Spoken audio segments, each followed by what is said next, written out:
And he said, I've known you for 2 years, is what this guy said. I'm like, what the hell are you talking about? You know me for 2 years. I've never met you before in my life. Bro, this guy goes on his Instagram and pulls and screenshots a message that he sent me a message 2 years ago or asked me some question or had some type of dialogue, whatever. And he used that as a proof in this conversation. And it really made me realize like the who you associate with and who you let around you is like so important at a certain point, and that was one of the issues in my prior relationship was like really that aspect of are you trying to protect me, or you're not trying to do anything, or are you trying to hurt me? You know what I'm saying? And if that's not clear with the people that you have around you, it's just like you could have problems, because like we're dealing with spiritual battles here. You know what I'm saying? Which means is the Satan, could utilize people. I mean, we don't think about it, but like, I mean, he could utilize us. You know what I'm saying? And being aware of that is a really big deal because you can't make the, especially like now. Before I was more like, getting married and remarried, whatever, and I realized, like, I mean, like the person that I marry, not only does it impact me, but it impacts a lot of people around me. And in some ways, it impacts the entire Jewish community. And or not. I mean, even the world, right? I mean, I'm not saying like me, I'm in part of the world, but I'm just saying from the standpoint of, I'm saying it from the standpoint of, um, I'm saying it from the standpoint of,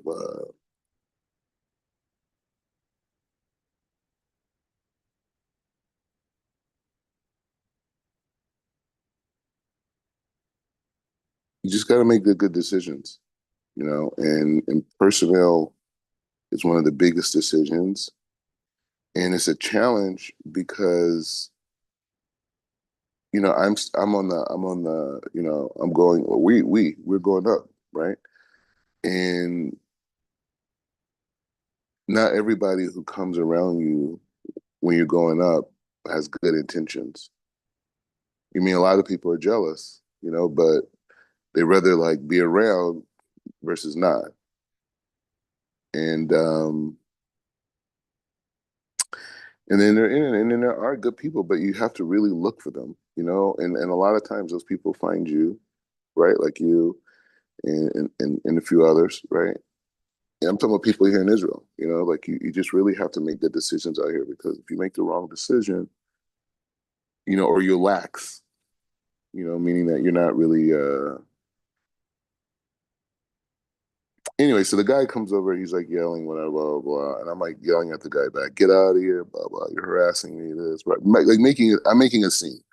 Because basically my goal in the dynamic is I'm not gonna go to the police on this guy. I already got a restraining order against him, but I'm not trying to call the police on black people. It's just I don't know. It's just a thing for me. I don't know what it is. I don't because this guy is such an idiot that he's putting himself, in a dangerous situation because the area that I live in, these people are very serious over here, and they're property owners, and they have their own associations and networks and this type of thing, and they don't do niggerdom, right? Fools yelling at each other, cussing each other, that type of thing.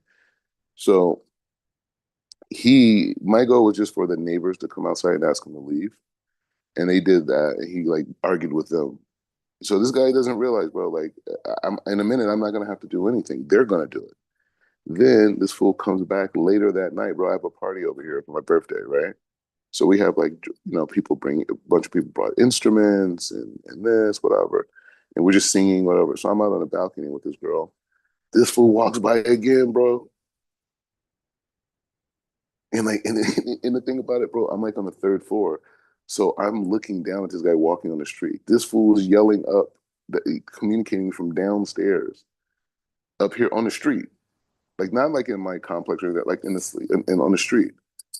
So this guy is there, whatever, he's trying to get the girl in the conversation. Like that's the whole thing, bro. It's just like, anyways, It's one of those things. Right. Wild. That's crazy though, right? I mean, bro, but the thing about it, just on a pride level, right? Just like as a guy, man to man, right? Why are you coming here talking to another man like this? Why do you want to engage with him? And then publicly.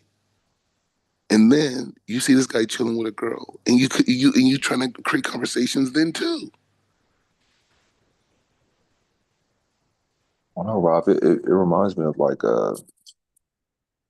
I'm trying to see if I could make a connection with this, where it says that Hashem uses, different instruments, different agents to carry out his will. So like if like Kazal has said there's times where, sages are in the city and they'll see a snake and it's moving and they're like, it's moving with a purpose. Let's see where it goes.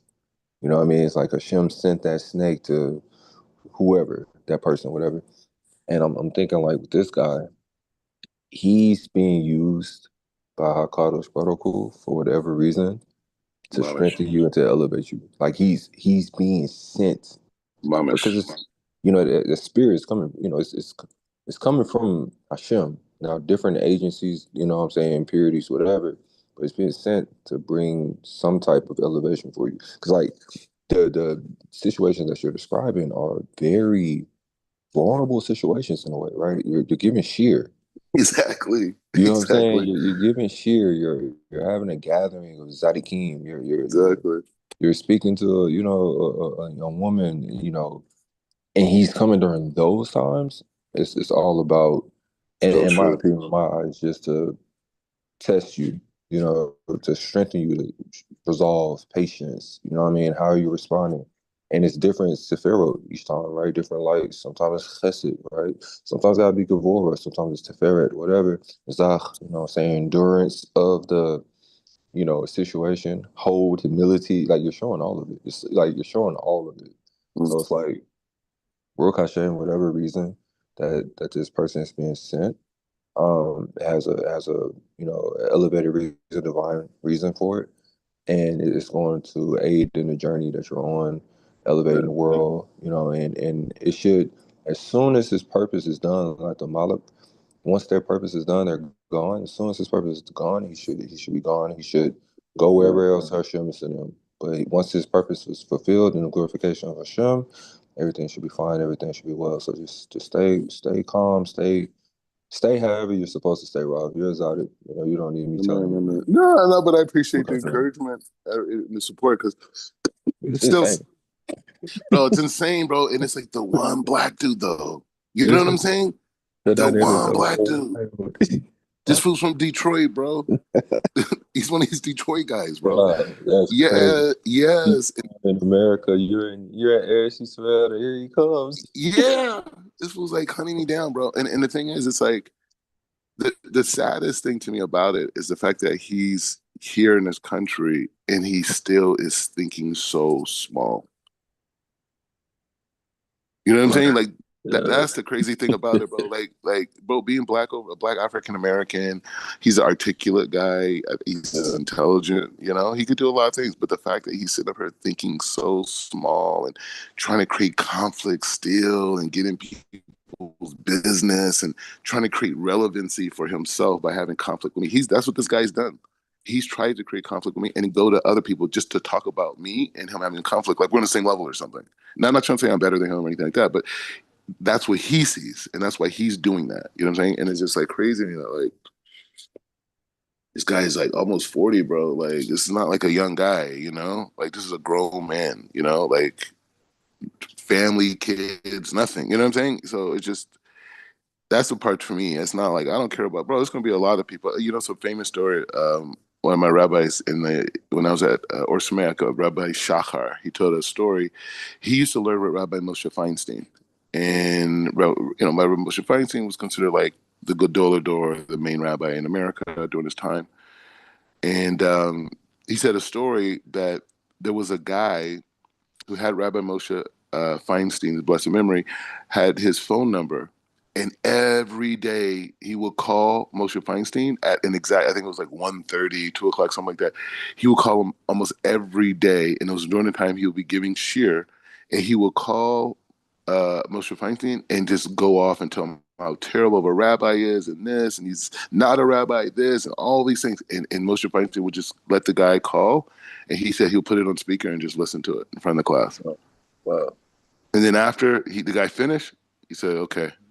And then he'll hang up, and then he'll start the class. Wow. And so he's saying like there's a very big power when a person is humiliated, Mm-hmm. right? And he would use that power to elevate the students in the share. Mm. Yeah. So just saying like so these things exist, and the thing about it, bro, this is always going to be that guy, bro.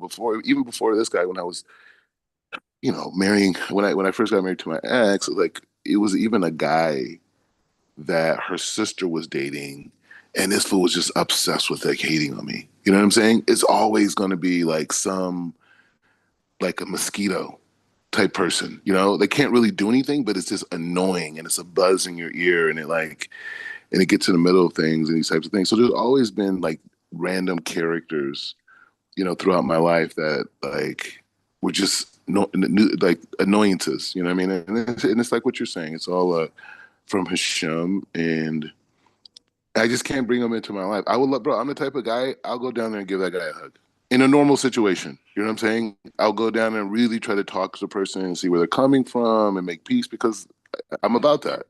But this particular situation, this person is dangerous. You know what I'm saying? And so I can't interact. I don't want to talk. I don't want to share any information. I don't want any engagement. I want to keep things exactly the way that they are permanently. And it's not just my position, bro. This is the black guy who was going around trying to tell the Jewish community that Amari Stoudemire was a Christian missionary. You know what I'm saying? He was going around the community telling people this. Why? Because Amari never wanted to talk to him. Mm.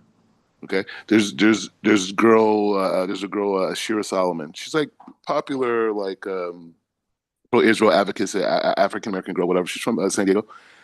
Pretty cool girl. I'm not saying I'm like best friends with her, but she's dated Zakaria. But she's in a circle, right? And the thing is, she and this other girl named Amber were working with the United Nations, and they were doing this kind of like round table thing where they had different people from different backgrounds coming and talking about political issues, Israel, Judaism, whatever, but people from Christian backgrounds, Muslim backgrounds, all types of people, right? And so there were some Christian people there in this picture that they took. They took like a picture, it was really nice. It was very classy, very very well done, and then this guy takes those pictures and puts them all over Instagram, saying, "Yeah, these girls just." In fact, they at that time, Ashir just converted.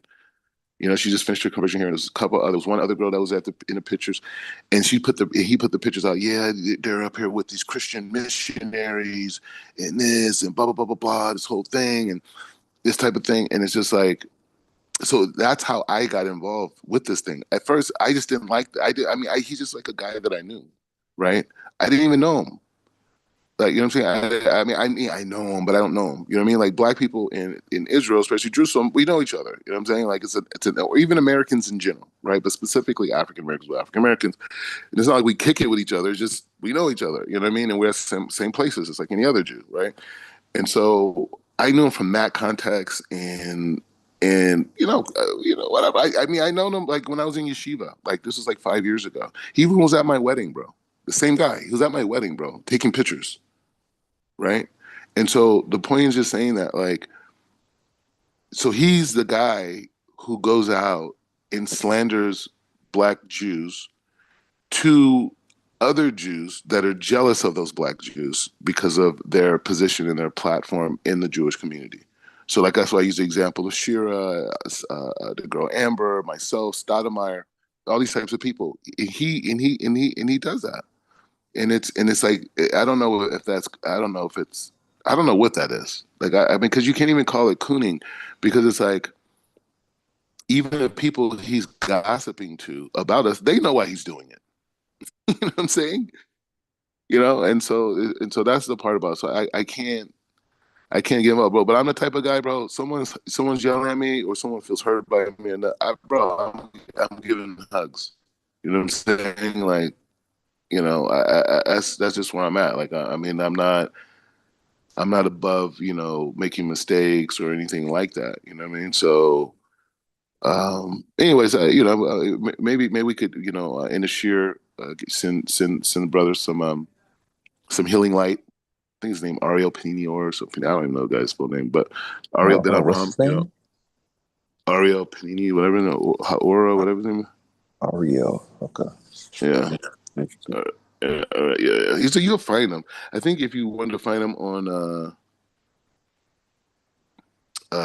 Instagram, I think he's like something tribal. I don't know. He's around. You can find him. And the thing about it, it's just I've known the guy over the years, and known of, I know him, but like know of, like meaning like I don't know him. Like I know Zakaria. I know guys like Jakob Williams. I know Stoudemire. Jehoshaphat. You know what I'm saying? Like I know them as regular people. Like I know you. You know what I'm saying? And so that's different. This guy I don't know. You know what I'm saying? I'm familiar and I know. Anyways, I want to send him that. Also, I wanted to send some healing energy to our brother who passed away in India, Leslie Ben Abraham. His neshama should continue to have an aliyah in Shemaim, and his family should be comforted in this difficult time. It was a lot for me, bro, because I was just like, it's crazy because I was just telling him to play my shear for the guy because he wasn't able to make the last shear because he's in the hospital and he's unconscious. And so I'm like, just put the class, in his ears and let him, you know what I mean? So, anyways, it's a crazy thing, but hopefully, God willing, we were part of his holy ascension, right? I think the yeshiva, we were probably the main source that was teaching Torah to him. I don't think he was part of any other type of habura. They're in India, you know what I mean? So, yeah. So we were the yeshiva, everything that we're doing, this is the type of stuff that's happening. People are coming in. It was already in Shemaim, that he was going to leave this world next day. And we were there feeling the Torah in between that time. And he learned Torah, and I'm sure he's learning a lot of other places too. Him and his wife are both very knowledgeable. And but to be a part of that and to be a part of his life is like such a big gift. And it's part of the gift of being in this. I don't want to call it profession, but this line of work. And we could just never forget that, like, we don't know who we're talking to. We don't know what that person needs. We don't know how long people are supposed to be in this world. But if we can inject consciousness and positive consciousness, into the lives of the people we come in contact, we did our part. You know what I'm saying? Like, we're not here. We're not. I don't know how to do Michai Hamatim. You know what I mean? Like, there's certain rabbis I've heard stories. I even seen Rabbi Pinchas like do really um, powerful things. You know what I mean? Like, I remember this guy. Not a guy. He's a rabbi. He's Rabbi Eltanan. I think that's how you say his name. Anyway, he's one of like the main rabbis with the chief rabbinut. But he went to a yeshiva here, Machamer, whatever. And we were all learning at Rabbi Pinchas's, and I remember he's an older man, like a very older man, and he was really sick, and like he was in the bed, like he couldn't move, type of thing. And like I'm talking about, this guy has to be like in the 70s, and or late 60s, early 70s, and anyways, long story short, the guy couldn't move, bro, and Rabbi Pinchas asked me to come with him to go and visit him. And so we went over there, and bro, like,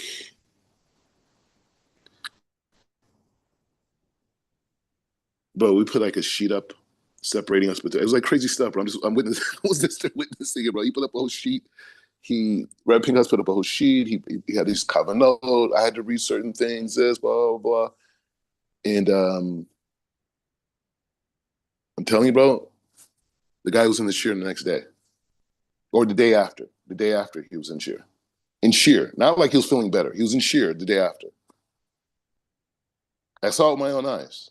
I saw him do Kavanah, right? I know that there was a guy named Akiva. I shouldn't say his name, but there was a guy. I don't want to say his name. I'm gonna get detail about who he is, but anyways, he got possessed by some type of spirit. He was doing some Kabbalistic stuff he shouldn't have been doing, and and he drew a demon, bro. And I interacted with him while that happened. Like when he was over, I ran into him once. This is after he like connected to this thing, and I was talking to him. I just was randomly.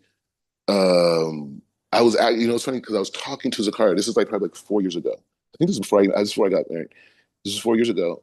Um, and I was walking on one of the main on Yafa, which is like a main street here, and so I saw this guy, and I was like, "Bro, what's up?" This type of thing, blah blah. Blah. And he comes over to me, and this is before I knew. This is before anything with Rabbi Pinchas, and I was talking to Zakaria like I'm talking to you. Like I just had my earpiece in, and I was talking to him. Actually, I think I maybe was on the way to see him. I don't know. And I just remember that I was talking to this guy, and I was like, "Where are you going?" He's like, "Yeah, I'm going to Tel Aviv." I was like, "Where are you going to Tel Aviv?" He's like, "I got this thing inside of me." Like his whole voice changed, bro. And I was talking to him, and Zakaria was like, "What the hell?" I was like, "I know." So I just kept talking to him. It's like, "Oh, are you okay?" This, like trying to like see, like look in his eyes a little bit, and I think Zakaria was like, "Don't look in his eyes. Don't look in his eyes."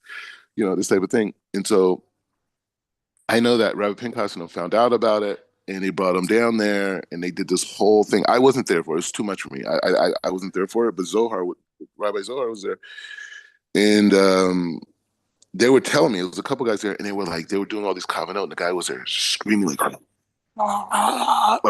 but so he deals with that type of stuff. Rabbi Pinchas he's in that world. I'm probably I think I'm more in. I mean, he's involved in the world. I mean, you see him doing a lot of Chief Robert Pickens. You see him building, you see him creating, but really, I mean, in my opinion, like he's a mikubal. You know what I'm saying? And that's they deal with demons, they deal with spirits, they deal with all types of stuff. And I kind of like backed off of that a little bit. Like I mean, like it's a different level, bro. Because it's like I feel like once you go into that world, that's it. I'm saying like that's it. I mean, this lady contacted me um maybe like 3 months ago, maybe 4 months ago, 3 months ago, and she was telling me how her daughter had some type of possession. She was possessed by some type of a thing, and and um, and her daughter tried to kill herself. Like, how did this lady find out about me? Because I knew this girl that I used to talk to back in the day, non-Jewish, who I just met randomly. Like since I was in Israel, we just met online. Oh, you know what? We started talking in a Kanye group. We both love Kanye, and so we were both in this Kanye. Anyway, so we just made a friendship. We talked a little bit, and she told her about me, and maybe I could help. And then I connected her to Chief Rabbi Pinchas, and I don't know everything that happened afterwards, but she did say she the main thing is I don't think anything else happened after that. But the last conversation I had with her, she's like, "Yeah, my daughter tried to kill herself, and she's possessed by this demon, and we don't know what to do." Blah blah blah. So I told Rabbi Pinchas about it, and I connected them. I was like, I can't do anything. I mean, you got to talk to Chief Rabbi, that type of thing. And so I don't know. They did whatever kavanot or whatever. I try to stay out of the thing. I don't do follow up. Like, is she okay? You know what I mean? I didn't do that, but the message I got from her friend that everything was good. Now, what does that mean exactly? I don't know. Like I said, I'm not trying to like do like investigative work on um on these types of things, but it's just there's levels to the game, you know what I'm saying? And there's some people who deal with, that world of thought. And for me, it's a gradual process. Like Zohar and those guys, they're into that, bro. They read bro, those guys are the last guys you want to mess with. You know what I'm saying? Like these guys will read. They have things like these cover notes they could read on people, all types of stuff, bro. Like it's like crazy stuff they're dealing with. But it's very high level, and they're very mature and responsible, people type of a thing. So, but that's the world. I mean, I feel like you're kind of like in that. Like your journey is going to end up in that type of direction. I mean, maybe mine will too. I don't know. It's just a very heavy load to be dealing with that. You know what I mean? Okay, so let's go. Oh, Baruch Hashem. Hey, Rob, just quickly, it's interesting. Hmm. Yesterday when I was traveling, I was in the Zar, the Holy Zar. I was in the air actually, and I was in Kitezet, and it literally was breaking down how each of us can have like a Jewish demon in us Hmm. and a shade, you know, and Mm. if we utilize it correctly, it goes from Shin Dalit to Shin Dalit Yud, from Shaddai, and the power elevates us. Utilizing it, yes, sir, Hara, right? Yeah, it reminded me of a teaching of the Arizal, the Holy Arizal, where as long as you have the Yud, you have the 10 Sefirot, you have the 10 Commandments, the 10 utterances, the 10 statements. As long as you're connected to HaKadosh Baruch Hu, then you're protected. But as soon as you remove the Yud from your life, now you have a shade, Chas v'shalom. And now you have destructive entities around you, you have destructive energy among you and all this. And I was like, wow. So it's just interesting. Like there is no coincidences. I was studying that yesterday, and you're speaking on what you're speaking about. I'm like, yeah, it's true. Like, yeah, for sure. What's interesting on that point. This is a point. It's a strength point. So that idea you're saying the Shaddai and the Shindal you in these different things, these types of connections is a good point because the the head of the head of the penis is in the shape of a yud, and so the whole idea of the circumcision is to pull back that skin, right? They call it priya, pull back that skin so it could be a perfect yud. Now, what is that? What is that yud for? It's it's it's it's it's it's the difference. It's the completion. The bris milah is the completion of removing any type of moving someone out of that shade consciousness, right? And so they said like when a man goes out and he damages his bris milah, he damages his reproductive organ, his penis. How does he damage it? By sleeping with a woman, Anita, sleeping with foreign women, masturbation, all these things that wasting seed, all these things we damage our bris milah. We damage our bris milah. And and as we damage our bris milah, like you're saying, it diminishes one level because the yud represents 10, right?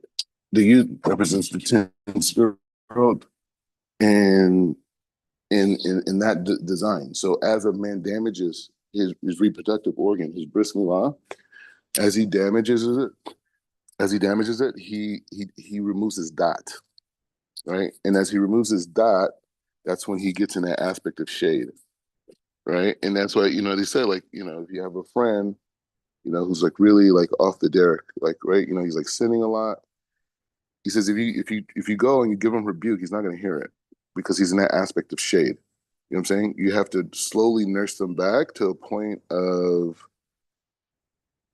yeah, yeah, yeah we're on.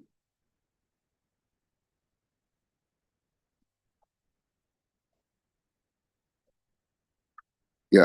Um,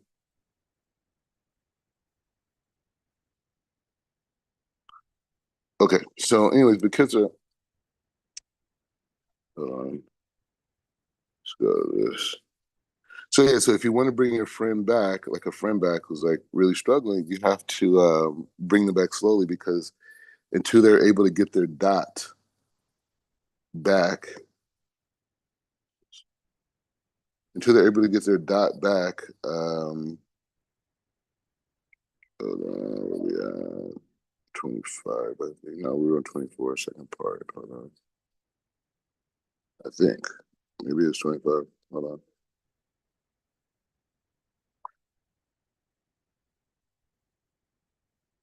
Yeah. So we're here.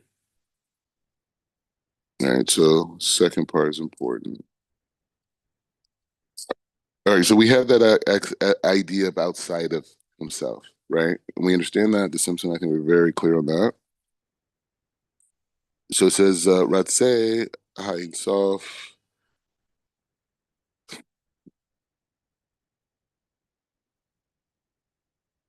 blessed be he, Ma'u, Zav, et Kalakti, Tekalakti. Okay, hold on.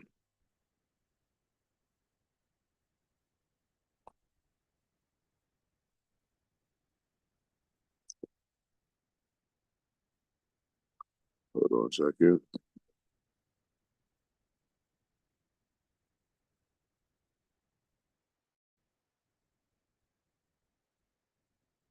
Okay, shalom, shalom. All right, so we're back in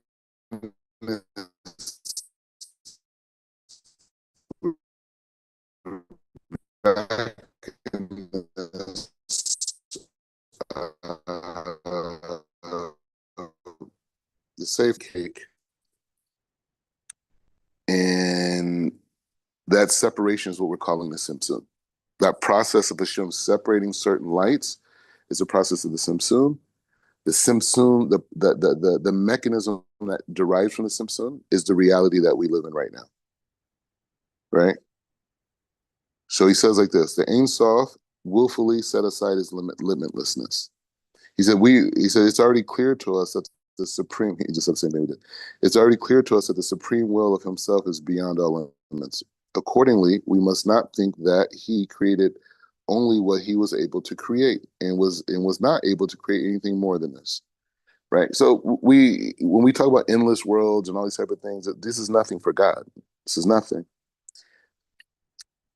He acted not in his aspect of omnipresence and limitless, but with precisely the degree of power that is calculated to be perfect and suitable to accomplish the intended purpose of his actions. Thus, we see that even though in himself it is without limits, he sets aside his limitations in order to bring about the creation. Accordingly, we may say that the power that is the cause of creation already lacked an aspect of limitlessness, which has departed from it. So I think it makes sense. Like he wants to establish that, hey, reinforce God is we just because we're understanding this doesn't mean we understand the creator by no means. Please let's not convince ourselves of that. And because we're having an understanding of how this in-self model is working with the Simpson, don't think like, oh, well, we have an understanding of God's capabilities because that's that. He said, but rather, and this is a very big idea that I want to speak more about, publicly, is this idea that we've discussed here many times, which is this idea of every day being an expression of a specific set of lights, right?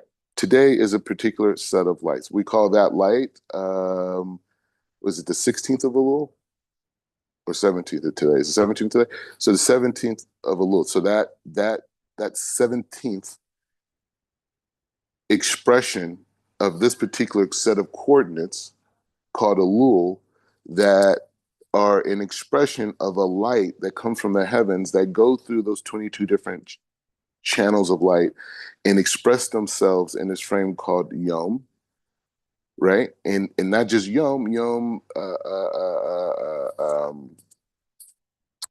Chaf. I mean, no. So Yom Elul 17th, right? That's an expression of light. Now the thing is how we respond to that light. That's what the free will is. The bechira, right? That's the bechira is the free will is there to be able to allow for us to be able to see how we respond. It's like a raindrop, right? Imagine like a giant raindrop coming out of the sky, but it's not. But by the time it comes down to this world, right? It becomes mist, it becomes water, it becomes rain. It becomes all these different things all over the world. But it's one massive raindrop, and it comes from the heavens. So it's like that. We have one massive form of light that reveals itself. And that particular light is that. So what he's saying here is that when we look at the Simpson and we look at the world that was created as Simpson, I think he's probably going to go there next, is this idea of being able to see the perfection in this reality. Because once we see that God made a clear separation in this world for this particular set of lights that make up this reality, and then we see the life that we have, right? The fact that we have oxygen, the fact that we, are able to experience pleasure, we can experience pain, we can experience this. So he's giving us that structure, and not only that, not only is he giving us that structure, he's also saying that he's also saying that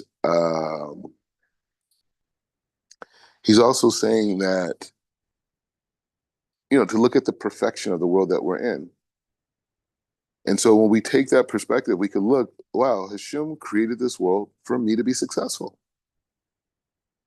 I'm the one who goes out and sin. I'm the one who goes in and fornicates. I'm the one who goes and looks at things I do. I'm the one who steals. I'm the one who's done those things. I'm the one who gossips. It's not Hashem. He just gave me free will, and he gave me an animal soul, and he gave me a godly soul, to use the words of the Chassidut. So it says, Yish le zeva hazot shiti mahamurot. Okay. So he says, to say that he set aside his limitation implies, firstly, that the spherotes are not that something new that was not already included in the Ein Sof. Mm. Prior to the Simsun. So he says, this is an interesting statement. It's interesting because a lot of times, it's interesting the way he's teaching. Because a lot of times, what people do? Like when we read like Rav Ashlag's, his introduction to Kabbalah, he asks us a lot of questions, right?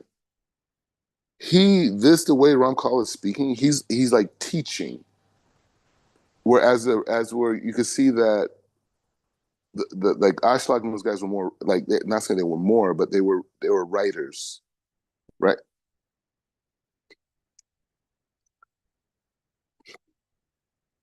Mm. So it's just an intro. Hold on, let me come back. Okay, hold on. Alrighty. Okay, so he says prior to the Simpson, this field had already experienced. Prior to the Simpson, this field already existed on a plane of limitlessness, and this is what he set aside in the Simpson. So one incomplete. Okay, so he's dealing with implications of these words, and this is how you become clear, right? Like if you're going to talk to someone else, right, about these ideas, the masters already know what the responses are going to be. They already know where the intellect holds at because they're explaining it to the intellect. So they know the gaps in the intellect that, okay, so we're talking about implications. Okay, so this is the first one, right? If you wanted to do notes, you would kind of do it on this part. So he says, to say that he set aside limitations first implies firstly that the spherot are something new and that we're not already in the Insof, right? Prior to the Simsun, okay, so that's one idea when we use the word, okay, Hashem set aside his limitlessness. So when it says that he separated his limitlessness, it implies that, oh, this is a new creation. This is something different than the Ein Sof, right? Right? This is something new. And he says, no. He says, prior to the Simpson, the sphere already existed on the plane of limitlessness. So we already said that because, you're working with me and we're going to get through these things, right? So we have already established that we know that Hashem separated like a slice of a cake. Or he had that, or we use the example of a jar full of mango juice pouring into a small cup, right? He says this world already exists on the plane of limitlessness, and this is what he set aside in the Simsun, right? So this is what he set aside in the Simsun. So we're clear on that already, but he's going over it because this is it. This is the master teaching us how to be clear.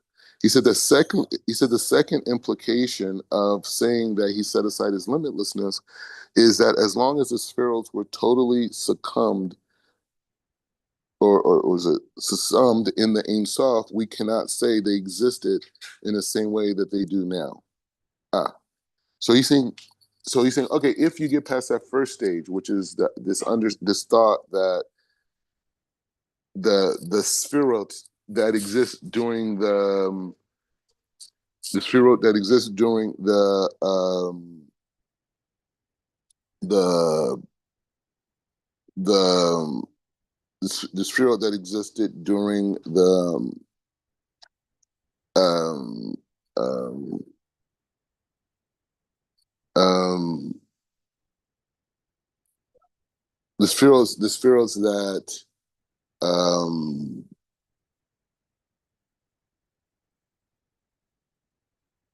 that the spheros that existed in the Ein Sof are somehow had a different functionality when they are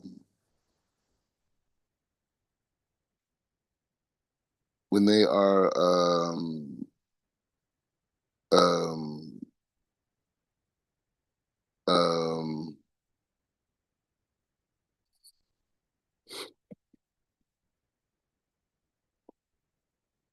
the implication, yeah, the second implication is saying that he set aside his limitlessness is that as long as the spheros were totally, in the Ein Sof, we cannot say they existed in the same way they do now.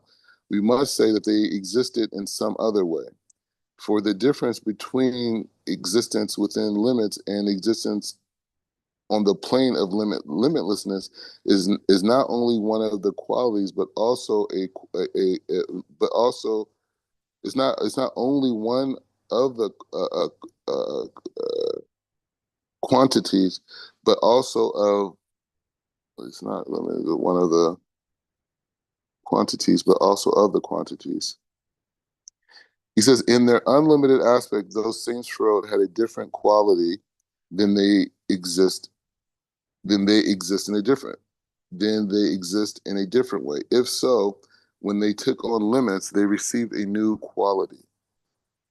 This, in a sense, which they were, is which they were, is why they were innovated. Oh, so this is the innovation.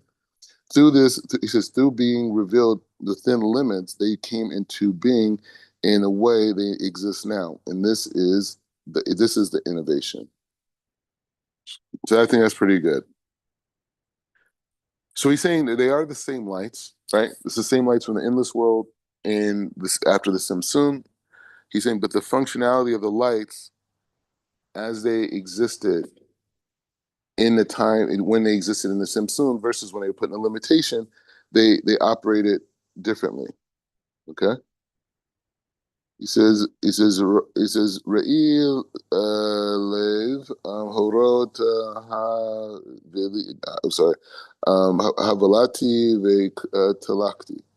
So he says the proof of these two inferences is as follows. The concept of the limitlessness implies that every power which can possibly exist in the world and which might afterwards be found within the bounds and limits must also exist in the planes of limitlessness without any boundaries at all. Accordingly, we must think that the limited power that brought the created realms into existence as being succumbed within the limitations, there is limits there in there its limits disappear. We have concluded from this that the path of limitation is included within the path of unlimited without boundaries. Okay, so he's saying so basically he's saying what is the big shift? The big shift is that we're understanding the lights that make up this world, the reality that's around us ourselves, the day, our emotions, everything is an expression of a light from the heavens, right? And so that that frame of lights from the heavens, right?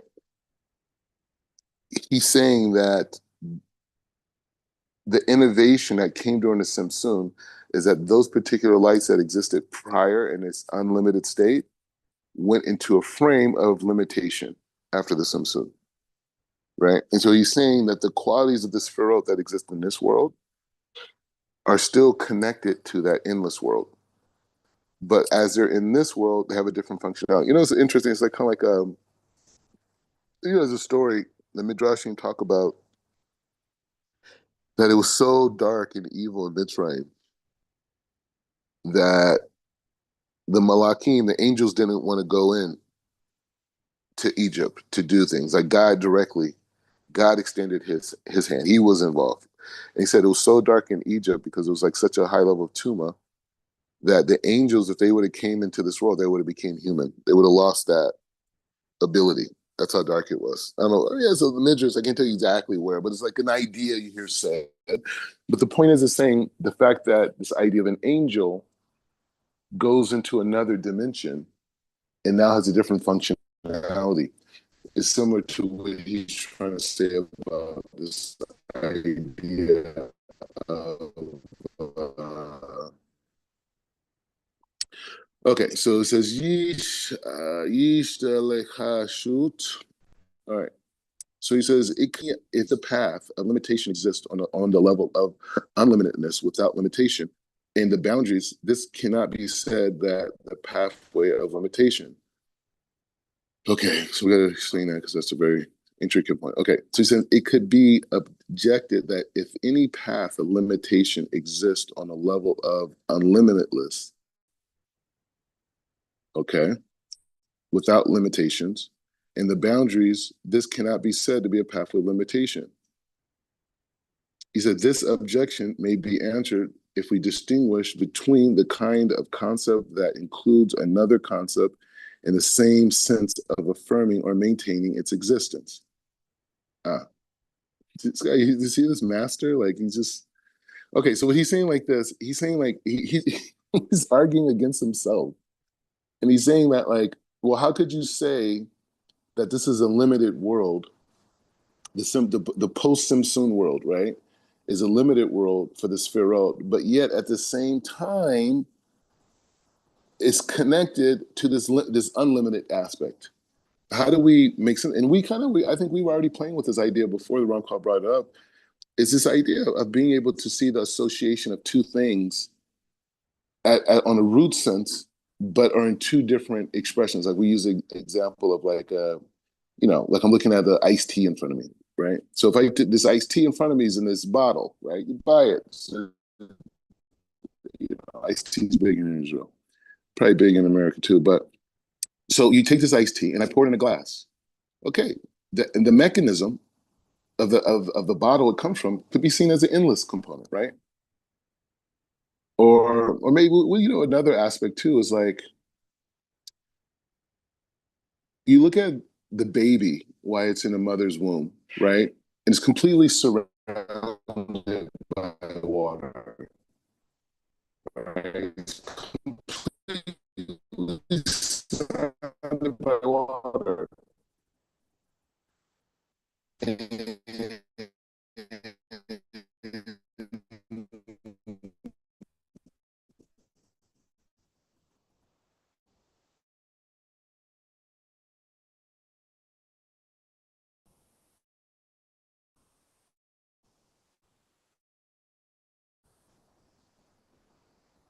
it's completely surrounded by water, and it takes on a whole nother objection may be answered if we distinguish between the kinds of concepts that include another concept in the sense of affirming or maintaining its existence and a different kind of concept that includes or involves another concept only in the sense that it is the very opposite and it is it, it,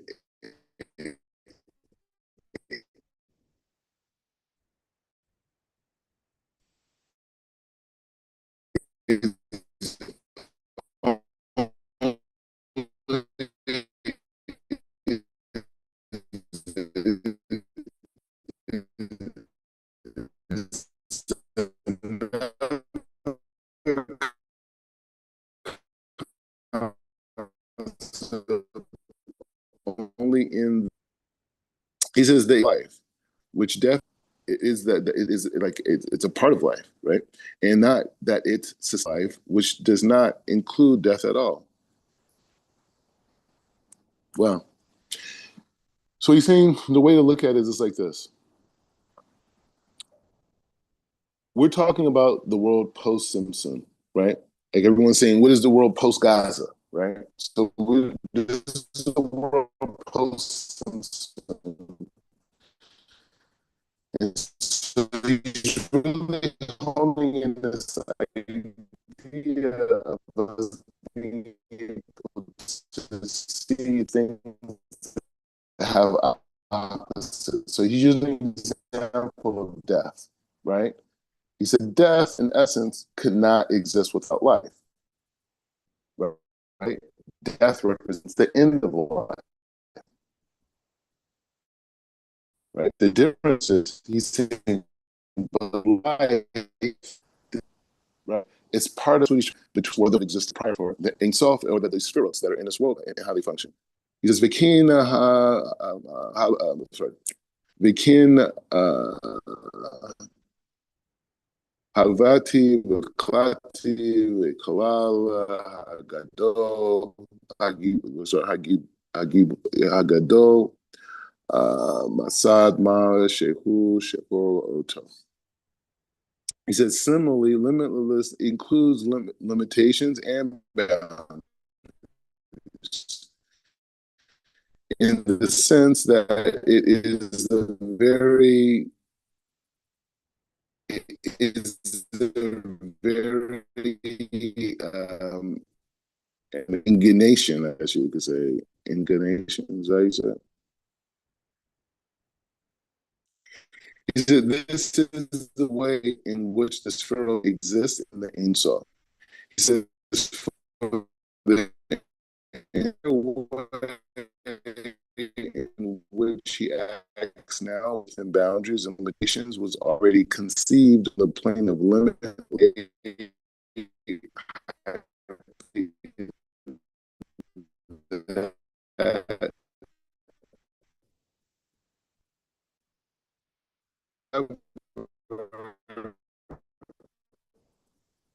his own.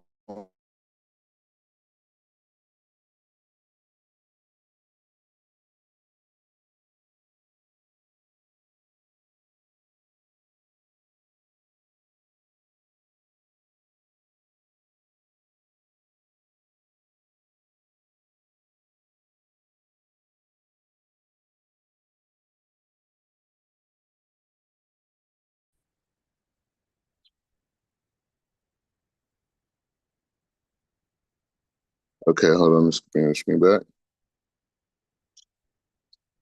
Okay, so we're making some big progress here. Hold on. Okay, so we'll do a little bit more because we're like inching along here. But I think we'll be able to. Oh, wow. Yeah, technically we could. No, I want to do part three separate. All right, so just keep focused. Okay, so we're in this idea of, yeah, we're in this idea of this relationship between the spheres. You know what I'm saying?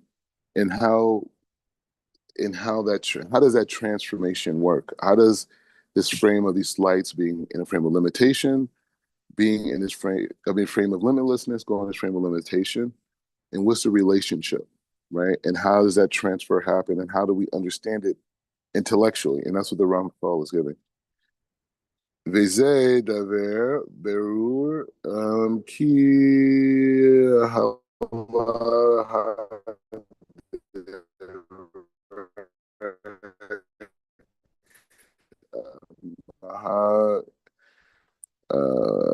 Mogal.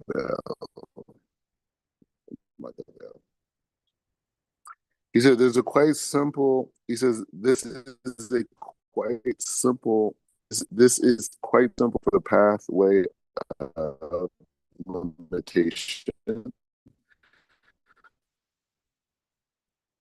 was conceived by Esau, except that at a level on which he conceived it, it was beyond limits and boundaries." Held sway to his which is beyond limit. However, when Esau to be, he removes his limit to the removal of, and except now that it was an actual creation as opposed to a hypothetical possibility.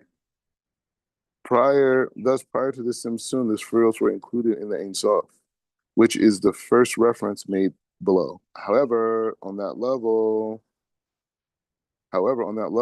they existed not in the way they exist now, but in the way in which they. But however, on the level that they exist now is not the way they existed, but in a different way, in which a way of limitation, which is the second inference made above.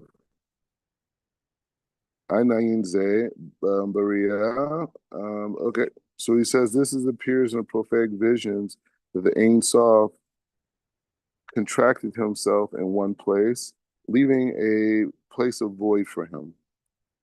This expression of how the work of creation is revealed with an aspect of with limitations removed. All right.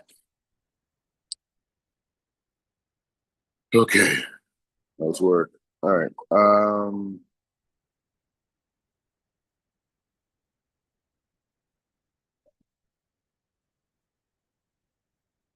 So he's talking about this idea of that that sinsum per se, that void, that separation, right? When you take the knife, you cut the piece of cake, right? You're creating a world, right? That separation between the cake, what it was prior to what it is now, is something that was appears in a prophetic vision. It is the Ein Sof that he contracts himself into one place, leaving a void of him, right? So when you cut the cake and, and, and, and that space between the piece you're removing and the original source, the original cake, void, and that void basically where all those lights were able to come down from the heavens and to manifest. All right, so we'll stop here because we got part three, and then we'll be finished with this chapter. It's not, yeah, we only got a few more parts of the chapter. I just don't want to mix concepts.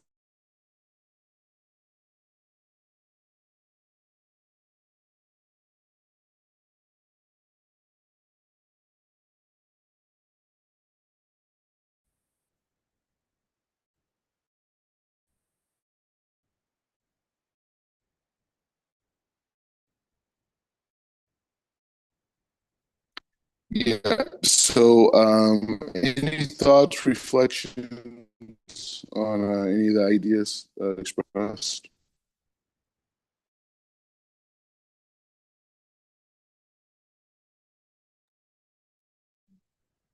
No, Chief Rabbi. Go ahead. Go ahead. I'm listening.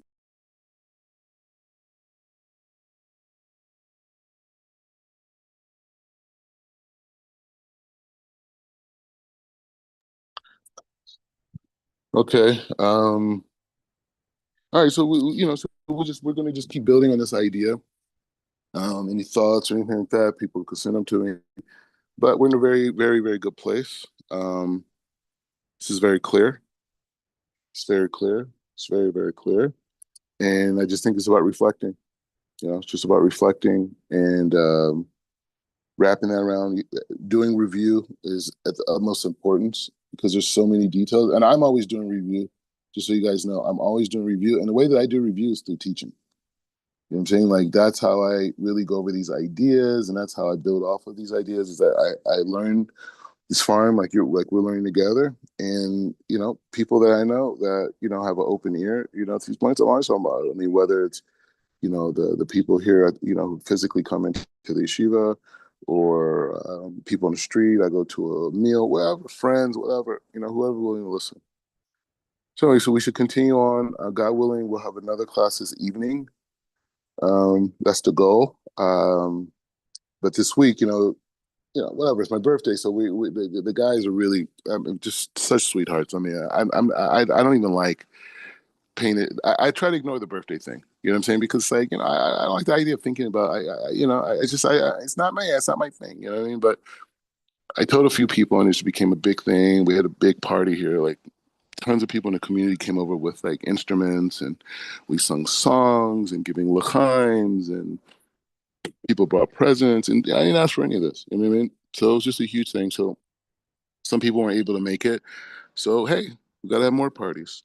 Holy parties, holy parties. Wish you guys were here. But the thing is, at some point soon, I'm gonna be getting engaged, and I need you guys at the wedding. You don't have to come with your family. I mean, that's very expensive, but at least you guys could come for a few days, um, and come to the wedding. You will go to all the holy sites. You'll be here. We'll probably at least spend one Shabbos together, and that. So that's going to be coming soon. It's situations happening.